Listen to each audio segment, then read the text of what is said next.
Welcome to the Secure Connections podcast, brought to you by IOTA, the Internet of Things Security Services Association. I'm Brian Sherman, Content Director for IOTA and host of the weekly podcast series. Today, my special guest is well-known consultant in the channel, Pete Busam, founder and CEO of Equilibrium Consulting.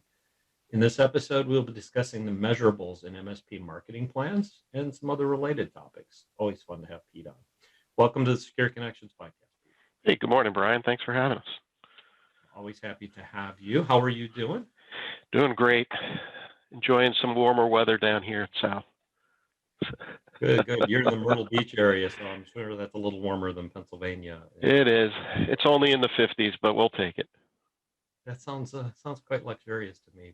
But how are you? I know you've got a newer puppy. One of my favorite things to see your dog. How are the dogs? We do. He's good. He's actually sleeping through the night already, and house trained at 10 weeks. So we're really happy about that. Good. It's one of the cutest dogs too. To describe for the audience, what type of breed is it? He is a Pomsky, so it's a breed that's mixed of Husky and Pomeranian. So this particular one has the traditional black markings of the Husky, and they only get to about 30 pounds. So, but they walk, run, look like a Husky, and he's a woolly, so he's going to be very furry and fluffy, like a woolly Husky. Very cool. He has an awesome looking mask too. Whenever you see his face. Yeah, he's sleeping, or I'd grab him and pick him up for you. But I don't want to upset the other dogs either. I know they're protective of him. So. They are. One of them is. Yep. So. Awesome. Well, glad everything is going well. So yeah. We're a few weeks into 2021. I didn't think I'd say that, and still be amidst a pandemic, but there's still a lot of uncertainty with not just the virus, but also the economy and where we're at. Kind of everybody that I talk to feels like we're still in kind of that holding pattern. What are your thoughts on the year ahead for the MSP community? What do you see? I see a lot of opportunity. That's what we hear when we get out and we're talking. We were out on the Channel Strong tour the last quarter of 2020, and coming into 21, we've done a couple webinars, town hall style, with a couple others, and community calls. And I believe the community is strong as it was coming out of 2020, but we're seeing interest in a lot of new topics of how to connect and how to do. We're seeing the opportunity is coming from the way that people are using some of the digital assets instead of the traditional knock on door, leave something behind, go to a meeting, shake hands. They're finding different ways to use LinkedIn and social digital platforms to reach out and get it.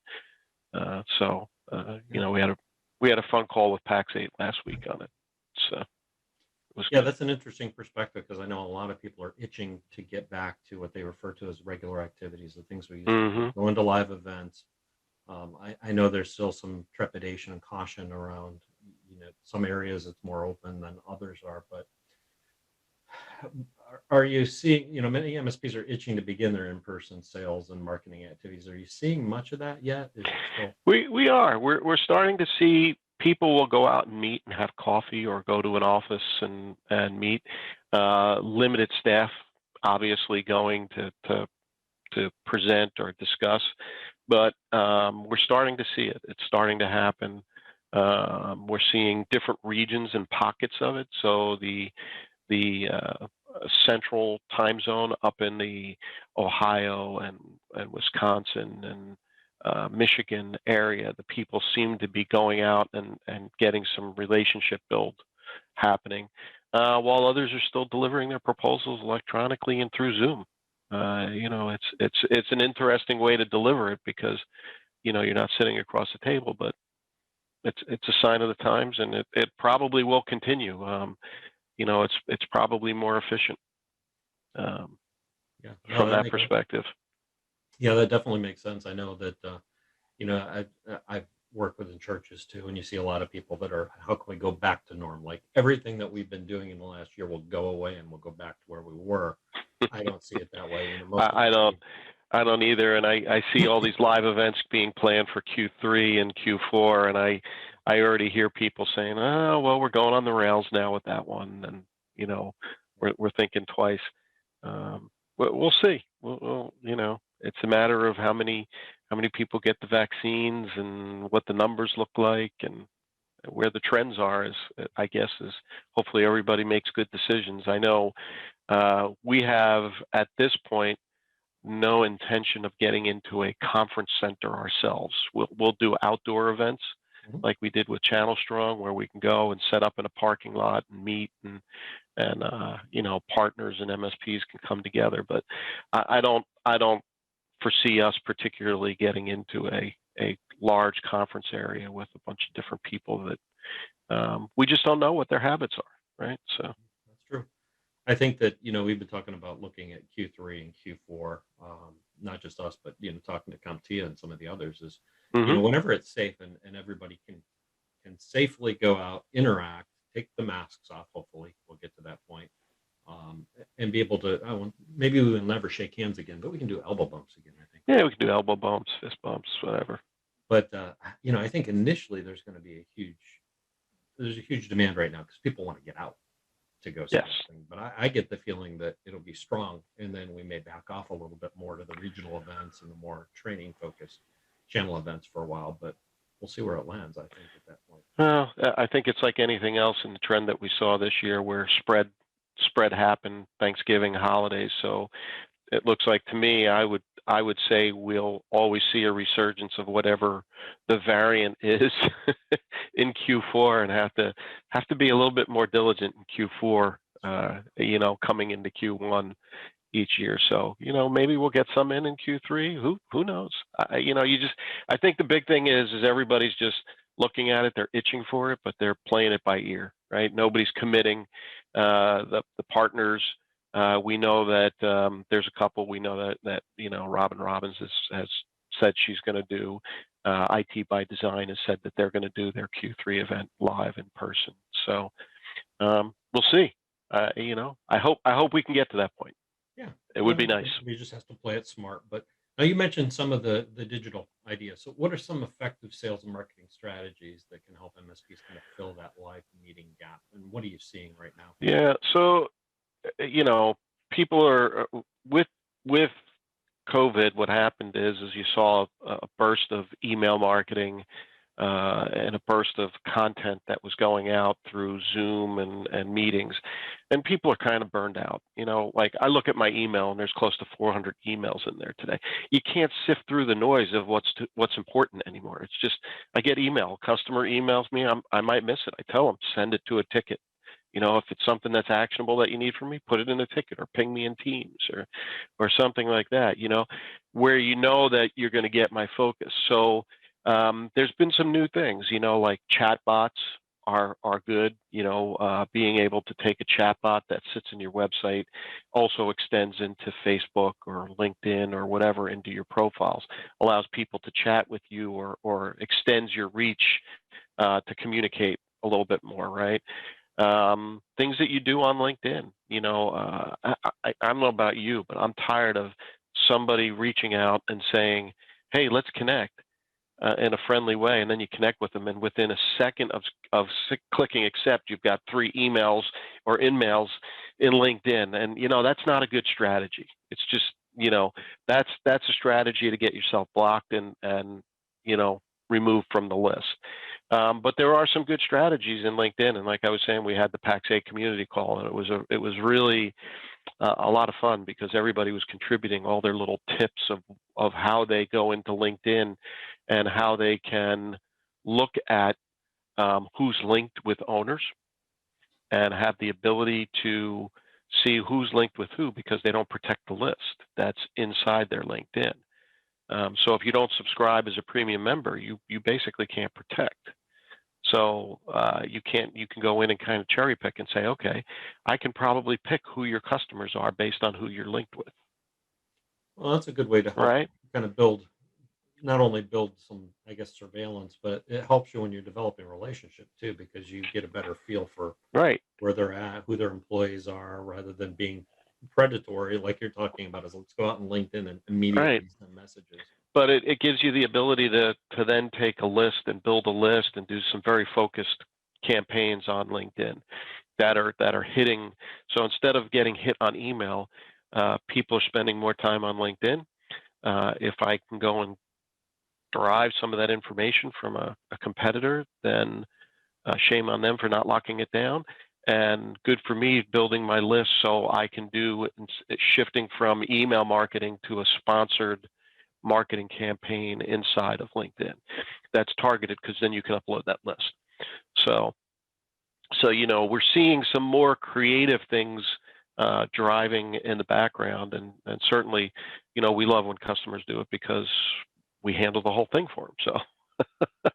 So, when they look to do that, although we have some more tools and different tools that we use, we don't go in and look at their competitors and pull it out from the owners. That's very time consuming type thing. But that's just one type of thing that's really moving a digital asset and really changing from one medium to another, right? Because marketing is all about that omni-channel, different components. So if you can't get email and you can't get print and you can't get FaceTime, what else can you do to build relationship? And LinkedIn's a great tool to do that. Yeah. Do you find using the multimedia like video is important for MSPs today? Love video. The more video that you can do, even an email blast, embedding, a lot of the tools now let you embed video in, and you can do that. You can make some shorts, put some bumpers on them and some content in the middle or down at the bottom, and just drop them out. It's fairly easy and quick to do. It's not like you have to go out and produce a script, right? You can take some content that you've already had and just format it up and do something cool. So I've seen a lot of managed service providers do a great job when it comes to that. It's just being personal and personable. Yep. And you got to be yourself, right? You got to be yourself. And we all know Des Thomas, right? So she does awesome. If you go out and you look at her profile and you see, and she was part of call last week, and she said, I said, Des, so what's the one thing that you would suggest? And she said, just do it. Don't be afraid. Be yourself and be authentic, because that's how you're going to build a relationship right now. And I think we ought to come up with an industry Emmy award for Des for all of her little skits that she does. But it makes me smile, and I learn things. You do, and it's fun, right? And that's what people are looking for. It's memorable, right? Marketing is all about something that be seen, be heard, be memorable. And so those are memorable type things. So I think people tend to forget, the basics of people buy from people. And it always comes back to that, is no matter how technological we are today, is you got to be real, and you got to be, plus you're setting up expectations. If people know you, they're not expecting other things from you either. But, yep. And then, the other thing is you got to use tools that are looking at what you're using and giving you some data analytics back.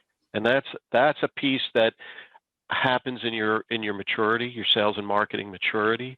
A lot of people send out emails and they can track opens and they can track links clicked, but what good is that? So we have tools that let you actually track who it was, what campaign it came from, and follow them through your website. So then you can follow up and make a phone call and see the engagement all the way through, even into hotspots, right? There's some tools now that we have that show us where people move their mouse on the page. So, as a rep, I can say they opened, they clicked the link, here's everywhere they went and how long they spent, and here's the spots that they had interest on the web page. Because usually wherever the mouse cursor is, that's where your eyeballs are, right? So it gives us that. So it's there's some really good technology now that give reps. So it's not necessarily about the number of dials, because people may not be on the other side of the phone right now, right? It's not about, that's a hard so it's just not the metrics are changing as to what medium you're using to deliver your content now. Yeah. And if you're putting video out on YouTube, what's the engagement levels? And that's what's important, is what's the engagement levels of each thing. And if you're doing well on one, no, hint, ding ding, do more of it. Do more of it. Don't pull back on it. Say, this is working. Don't say, I don't have time to do more video. If it's getting you engagement, do more of it, and flood your market and with SEO on it and all kinds of stuff. So Let's dial into that a little bit. So we'll talk about the measurements part of marketing. How should MSPs set and monitor their promotions and other objectives? What are some of the basics, Pete? So I think, the big thing is engagement, right? And that's the big thing that we're pushing right now is how are people engaging, and how can you boil them down into a different subset based on how much they've engaged as to what you do next, right? Instead of keep dripping the normal stuff to them, you want to get more granular and get more friendly or different mediums to them to get that. So some of the things that we look at is when you're doing social media, I don't care what platform it is who's engaging? How's it being engaged? Are you building your base? Is it the base that you want to? So I keep talking about LinkedIn, but LinkedIn has this thing called an SSI, and it's free, but it has a couple measurements in it that show you how you're engaging with the LinkedIn base, whether you're hitting the right people, not hitting the right people. Are you communicating? Are you commenting? Are you doing the things that are going to build recognition for you, your company, your brand, etc.? So you have to measure those engagements as to how many people are now following you. Set a target for growth in that base. There's tools where, whether it's Facebook or LinkedIn, that you can go in and you have the ability to invite people that you connect with on either platform and invite them to like your page. Well, if you invite them to like your page, your stuff is going to appear in their feed. If it appears in your feed and other people, like you read my feed and you like things, well, what do you think is going to happen? Now it's going to proliferate over to your feed and somebody else's. So you're spreading your brand by inviting people in to look at your brand, right? So we take full advantage. LinkedIn gives you 100 per month that you can do. I don't think that Facebook gives you a limit, but you can log in as an admin, invite connections and to like your page, and then go out and do it. So engaging and growing your base is, when you're starting out, that's like your Q1 metric is grow your base. Mm-hmm. If you've got 25 followers, it's not going to cut it. You got to get yourself up to like 500 on your page or more, right? And of course, the associations like IOTA or whatever probably have several thousand at this point, or more, right? But you also want people that are in that prospect or target audience when you're inviting. Yep. Yep. So you can go in. Grandmother. Yeah. Right. Yeah. My buddy down the street that's a landscaper maybe not be the audience, but the people that you connect with, getting them over and people in their companies over to like your page is huge, right? So engagement of growing your base would be one metric, right? And I tell you, you should set yourself your first quarter, say 15 or 25%. I guarantee if you invite connections to that, you're going to blow it away, right? But and then you'll get overly aggressive the next quarter and say, oh, I can do it. What that means is you have to spend time on that social media, going out and pulling in the people you want to connect with, or so you have to build the profile. You have to go out and measure that profile of engagement. And then you have to start looking at your posts, and you have to start looking at who's liking, who's sharing, who's using different emotions in it instead of just the good old up. Is somebody caring? Is somebody love it? Are they curious? All these emotions drive different engagement and should give you as a marketing team to sales saying, this person keeps engaging. Let's find a way to reach out to them, right? So grow your base, measure what's happening in there. You can get some good tools like Hootsuite. Hootsuite will help you measure that. You set up posts, the posts go over, and then you can run reports at the end of the month and look at how did you grow, how did you do it. The other big thing that you can measure is you can set up an area in Facebook that allows you to measure yourself against your competitors. Didn't know that. And you can see what your competitors are not necessarily posting, but their engagement level versus yours, right? So by doing that, uh, you can adjust your strategy a little bit. If my competitor's beating me by, uh, you know, 50 people engaged and they're getting more posts out there and they're getting more likes, why? Go look at their page if they're getting better engagement, and shift your strategy, not necessarily to mimic them and let them be the market leader, but try and leapfrog them with better content, right? Better engagement, right? And the more you do that, the more people do it, then you can start reaching out. Who likes. You can click and you can see everybody that likes or puts an emotion in, and measure that engagement. That's a huge piece that people just. I got social media. It doesn't mean anything. Well, it does.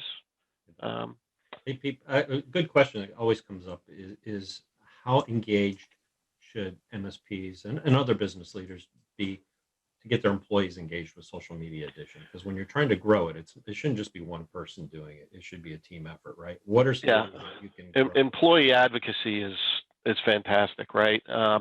You can't tell an employee that they should share your stuff or change their page to look like your company or whatever. You can highly recommend it and request it and all that.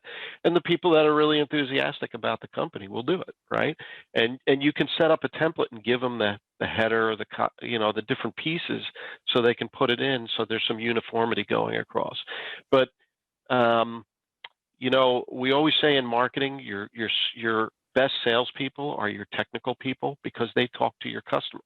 They're the ones that drive all the attached services, right? That go back to the account manager to have an uplift conversation, right? Oh, you're having this problem? You should do this. Boom, there's an uplift. But they have a reach of a lot of customers that have linked or liked them or requested to follow them, whatever the platform is, right? And when their stuff, if they share your content or they like your content and it shows up on their page, remember, it shows up to everybody that visits their page. And then like the old Breck commercial and so on and so on and so on, right? So many degrees of separation. So you just never know who's going to see your content when somebody's, linked or shared it, right? And that's why engagement is so important, right? Yeah, It yeah. goes beyond Uh-huh. your page to Yep. other people's pages. So, I guess my word of advice is to look at the data and use the data. Don't just gloss over it. We print, we compile in PDF format every month reports for our clients, and we go through it. And they're like, yeah, but nobody's going to buy from Facebook. You're right, probably not. But it is brand building, right? It's that be seen, be heard, be consistent, be deliberate. You hear a lot of B's coming out of me, but those are all core 101 functions of marketing, and by doing those, you can measure the engagement on that, and in turn, you can then turn around and see if they're able to qualify, which is another measurement, right, of conversion, right? How many of those engagements can you convert to a conversation? And then how many of those conversations do you convert to a meeting, to a proposal, et cetera, right? So those are all measurements, and everybody never looks at, well, why do I want to convert somebody from Facebook? Well, they're seeing you in a different setting, right? Facebook is a more personal type than a LinkedIn is more professional. So people can see a little bit of your culture. They can see a little bit more of your play, your funness, what uh, and all that in different mediums, right? So, Right. And Twitter's the kind of the, I won't say stepchild, but at the same point, it's harder to grow that organically. Although if you reach out and start following other companies, they will hmm typically reciprocate. That's about the only way I found to grow it. But yeah, I mean, we don't. Twitter and Instagram, Mhm. they're important. It's like you gotta have that. It's like certain events, right? You got to show up, or people are like, where did they go? Why aren't they here? They're always here. Why aren't they here? Um, so you got to show up to the game. You got to keep active, and if you stop posting, people stop following. And if people stop following, then you lose your engagement. If you lose your engagement, it's going to take you, if you start back up, 90 days to get that momentum back, right? If you're doing That's one platform, it's just as easy to do all of them, right? With yeah. you mentioned Yep. Hootsuite and there's Yep. others, but Mhm. Do you provide that type of social media management for your We clients? do. We have a full program where although it's syndicated in about 5 to 7 markets, all geographically dispersed, so the content will never bump into somebody else, right? And I spend a so, lot of time on like Twitter, looking at active, and I can tell you in the MSP community, there's a lot that set it up and then never use it again, or they'll use it once mhm. a year. And if your Oh, clients are looking it's at that, amazing. We started with a client. They haven't posted anything since 2010 on yeah, Twitter, I think that's pretty common in our industry. right? Is everybody has it, but you Hmm. also have to use it, even if you're utilizing, a service to do it, or you're leveraging a platform Hmm. like Hootsuite. If you're posting on one, it's just as easy to post on all the others if you're using the tools of the industry. Yeah. And you go back to video, you can do a lot of video introductions now. There's some free software out there that you can actually make like a video postcard to introduce yourself and put it in your email and send it to somebody. Yeah. And so, everybody's got a webcam and a microphone. And so you get the software that allows you to go up and set some cool stuff up and, you know, push it out via email, and there you go. You got another interactive component, and you're able to measure, who's looking at it. So, It'd be interesting, a year into the pandemic now, if you don't have a microphone and a camera on your computer. But I know there's still some people out there, but I still have a lot of lighting issues, but I'll get them worked out. it was always, yeah. If another year, I'm not encouraging this, but I should have all of my lighting things kind of figured out by that point. But yeah, Well, I'm redoing my office, so I'm going to be moving around because I have a spot up over here. So I'm going to put some additional lighting, down lighting in, which will even it out. And right now I feel like I'm in like Batman with like, my dark side and my light side. But the window comes in here, and no matter what light I put over here, it still doesn't do it. So. yeah. So I think we covered social media very well. Thank you for the insight on that. But what are there some others? I know we have a lot of time left, but what are some of the other metrics, marketing metrics that MSPs should be looking at, thinking of, and trying to So implement? Yeah, so webinar series are still very good because people can't get out and they're still thirsting for information. So educational webinars, non-selling, obviously everybody knows that they're going to go to a webinar and there's going to be some thread of sell in there or brand put in there with your contact and what you can do. But education right now is big. Security awareness, talking about threats, work at home, what is that going to look like. So there's still a lot of opportunity, but the key is don't do one webinar and then go away. You have to get a webinar and keep going, because you might have one person show up for your first webinar, which you know is okay. It's okay in your market, right, wherever you are, depending on how strong your brand is and how long you've been around and if they know you or not. um, but you'll find by your third or fourth webinar, you start to build a following, and they start to say to other people, "You should check this out." And now all of a sudden you get it. But it's a redistributable asset. You can use it in your website. You can use it on social media. You can use it for follow-ups. You can put it out so it's in a gated area with a lot of these tools that you do it. So when people come back to look at it, you get notification that they're watching it. You can see the engagement level. Again, I go back to the engagement level, but the more you can capture, the more you can qualify, Right. right? If you're sending emails and you're not getting opens, there's no engagement. But if you're getting opens and there are multiple opens over 3 months and they're getting multiple clicks, okay, there's engagement. If they're starting to engage on social media, that's it. If you get them to engage in a webinar, now you got it. So each component alone won't give you a good measurement. But when you start to add all the engagements together, now you start to understand that marketing is more than just one component. It's omni-channel. And and a good marketing plan is going to take all those things. So webinars and informational components are really good. Another really good thing that I encourage is um, look at your verticals. Look at what you're good at. Maybe you have 3 or 4 companies in a specific vertical, whether it's legal, banking, finance, insurance, it doesn't matter. But there's a lot of affinity organizations that require continuing education credits. And they're looking for subject matter experts all of the time.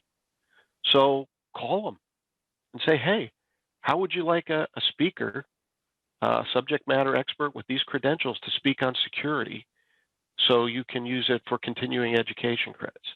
Now what they'll do is they'll do all the marketing to drive all of their base to that webinar, right? And now you've got a base of webinar to take maybe your 4 and qualify additionals, because once you speak, people have questions. And once you provide your follow-up contact information, you'll get some engagement. So look at those affinity organizations. Every one of those major professional services has something, because they all need continuing education credits. And they'll help you figure out how to get that certification part set up, right? So that it's most of the Yeah, you don't have to do anything.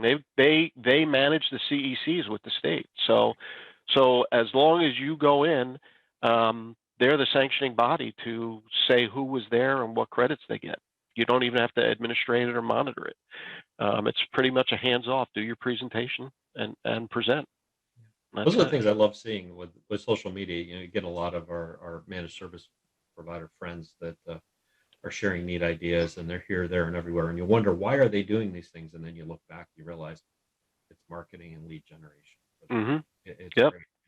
In this day where even I can edit videos with. If you look at Microsoft has basic tools right in it that'll edit most videos. It's easier than ever. They may not be as professional as others would do, but and on the Apple you have iMovie. You can do some pretty cool stuff and add music and bumpers and text underneath and effects. So yeah, and tech people should be much better at it than I am. I tell you, I got my Mac last year. After 35 years in this business, I finally have a Mac on my desk next to my PC. Something that I thought I'd never see in my career. I have graphic artists and people that on our team that something that would take me 2 hours, they do in 3 to 5 minutes. So. Actually, I'm going to ask one last question for you, because I want to revisit this topic in the future installment here too, Pete. But trying to connect the leads from all sorts. How important is that? You said all these activities. How do MSPs track? I've done this, this, this, and this, and then I eventually make a sale. Is it important to understand where those sales are coming from so that you can do more of those activities? It How is. do they do that? It is, yeah. So in your CRM, you've got to look at, and you've got to set up campaigns inside the CRMs. Some have the ability. There's a big in the the industry. Obviously, the big guys, the Autotask and ConnectWise gangs are probably the 2 leaders that most people use. But inside there's campaigns, there's management tools that allow you to do those type of things. And you have to set up each one, and you have to train reps to say, where did you hear about us? Oh, I got your newsletter, or oh, I went to your webinar, or maybe a combination of those things. Then you're in a real scramble as to which one you associate with it, right? But associating your activities with a campaign is very, very important. And you may see a trend where they move from one type of campaign to another over time, right? And that's where you can start to aggregate and run reports, pull some reporting out of PSA or out of, our Connect My PSA is another tool that we have that goes into the PSA and links a MailChimp and a Constant Contact, but we have an engagement report. So we take that and we run it across so many emails, and it gives us the data back. And then we look at the engagement that we get out of the other reporting, and then we kind of matrix it. Then eventually we'll have one module that'll suck it all in from all those platforms. But once we get there, we'll be able to say, here's where all your engagement's coming from and what it looks like across your piece. The other thing is to look at your Google Analytics. It goes into your website. It tells you who's referring, where it's referred from. It tells you the devices, whether they're mobile or not. And all of these are important things to understanding how to deliver content to your base. If your base is viewing things 80% on mobile, well, do you want to build something that's going to take a graphic this big and fill their mobile screen, or do you want to just get right to the content, right? So understanding how you're delivering and who you're delivering to and what your audience is viewing on is very important. And so using those tools, but certainly associating them back in your CRM or that's got the ability to track that information. Well, all great information. And I know, obviously some MSPs try to do many of these things themselves, but they can also, reach out to companies like yours Hmm. to help and fill in not just the gaps, but take them beyond the basic marketing too. I think Right. we're seeing that part is third parties are invaluable today for expanding an MSP business, and marketing is one area where that Hmm. definitely is true. But well, very good. Any final thoughts you want to leave with today, Pete? As I said, we'll have you back. We appreciate you're one of the IOTA contributors too. So your insight on events Well, and we really enjoy we enjoy being part of the community and being able to talk about these things. And I guess my last parting advice is just do it. It's like Nike, just do it. Just don't be afraid to try. You know, it's not failure; it's a learning activity, and the more you do it, you'll see different trends, and you'll start to see again that engagement. Right? What are people reacting to or not? But be consistent. You can't start and stop. You've got to put something in place that allows you to stay consistent, whether it's a admin in your company, a marketing person, or an outsourced organization like ours. You have to be consistent. You have to continue to do it because that's how momentum drives. Just think of it as you always hear me say marketing is that train that you get on the train in the East Coast and it's the old and they're stoking the coal or the wood or whatever they've got to burn, and it's got to go all the way out to the West Coast, up the West Coast, back across the top, and it just keeps zigzagging across the country and up and down and all over, right? The train never stops, and that's what marketing's about. It's a consistent habit, and MSPs just don't have an appetite for something that they can't see an immediate return. And you're not going to see that immediate return. It's an expectation you have to set and then be committed to. So just need an do it, engineer. commit to it. If you want to set a budget and live within your budget, that's it. You'll probably stretch beyond your budget when you see some things, but you got to do it. It works, and it takes time, and it takes consistency, and you can't stop. That's the one thing. When you stop, it stops, right? So. So to your point, I guess you need to have an engineer, whether it's in-house or somebody else, somebody Mhm. driving it and responsible. Yep. And then the second part, I think, is being able to measure and evaluate where your investments are going, and then change it up as you need to, because it's not a constant. It fluctuates here and there and everywhere. Correct. Very I'm good. with you. Well, thanks. On behalf of the IOTA team, I'd like to thank Pete Busam of Equilibrium Consulting for joining me on the Secure Connections podcast today. Also, please stop back next Wednesday for another new episode, and be sure to check out our channel cybersecurity resources at iota.com. Have a safe and secure day, and thanks again for joining us. Thanks, Brian.